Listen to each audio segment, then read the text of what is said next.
Mahabubabad parliament సెగ్మెంట్లో BRS జెండా మళ్లీ ఎగురవేస్తామని ఎంపీ మాలోత్ కవిత తేల్చి చెప్పారు. తనపై ఎంతో నమ్మకంతో మళ్లీ అవకాశం ఇచ్చిన బీఆర్ఎస్ అధినేత కేసీఆర్కు ప్రత్యేకంగా ధన్యవాదాలు తెలిపారు.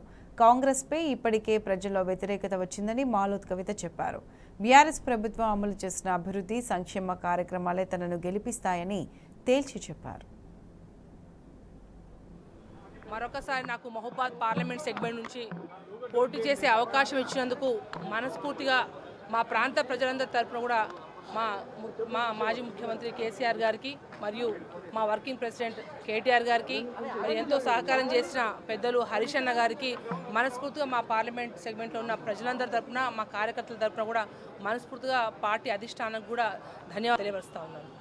రాష్ట్రంలో కాంగ్రెస్ పార్టీ ఉన్నప్పటికీ మహబూబాబాద్ పార్లమెంట్ సెగ్మెంట్లో 7 నియోజకవర్గాలతో నాకు ప్రత్యేకమైన ఏదో ఉన్న ప్రత్యేకంగా మహబూబాబాద్ పార్లమెంట్ సెగ్మెంట్ ఏ పరిస్థితి ఉన్నప్పటికీ ఇప్పటికే ప్రజలందరూ కూడా కాంగ్రెస్ పార్టీకి ఓటేసి ఇప్పటికే చాలా పొరపాటు చేసాం, తప్పైందని చెప్పేసి ఇప్పుడే అనుకుంటాం. చర్చ ఆల్రెడీ స్టార్ట్ అయింది.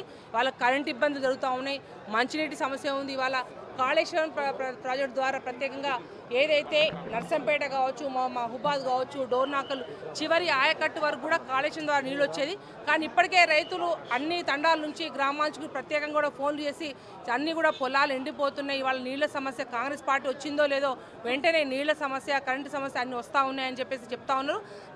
దాంతోపాటు ఏవైతే వీళ్ళు ఇచ్చిన హామీలు 420 హామీలే కావచ్చు, ఈ 6 హామీలు అని చెప్పి చెప్తూనే కావచ్చు, ఏదైతే జస్ట్ అంటే మన గవర్నమెంట్లో ఏదైతే బకాయి వాళ్ళు జస్ట్ కొన్ని మాత్రమే చేస్తూ ఉన్నారు. కానీ ప్రధానంగా 2 లక్షల రుణమాఫీ కావచ్చు, ఇవాళ మహిళలకి ప్రత్యేకంగా 2,500 రూపాయలు ఇచ్చే ప్రధానమైన స్కీమ్ కావచ్చు, పెన్షన్లు డబల్ పెంచడం కావచ్చు, మరియు ఏదైతే అన్ని వరి ధాన్యాలకు సంబంధించి 500 బోనస్ కావచ్చు, ఇవన్నీ కూడా అంటే ఎలక్షన్ల బిఫోర్లు చాలా పెద్ద హంగామా చేసి సోషల్ మీడియా క్రియేట్ చేసి డిసెంబర్ 9 రాగానే అన్నీ కూడా మేము డబల్ ఇస్తామని చెప్పి అయితే తప్పుడు హామీలు చెప్పి ఉన్నారో అవన్నీ ప్రజలు ఆల్రెడీ గమనిస్తూ ఉన్నారు.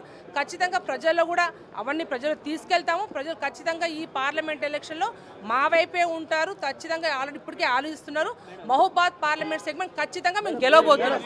7 నియోజకవర్గాలు ఏదైతే ములుగు నుంచి మొదలుకుంటే భద్రాచలంకు ప్రతి ఒక్కరు ఇప్పుడున్న మా ఓడిపోయిన వాళ్ళు కావచ్చు, ఉన్న కార్యకర్తలు కావచ్చు, ప్రతి ఒక్కరు 100కు 100% నన్ను ఒక ఆడబిడ్డలాగా ఆదరిస్తారు. ఖచ్చితంగా గతంలో ఎంత పనిచేసారో దానికంటే రెట్టింపు ఉత్సాహంతో కూడా ఈ పార్లమెంట్ సెగ్మెంట్లో ఖచ్చితంగా పనిచేస్తారు.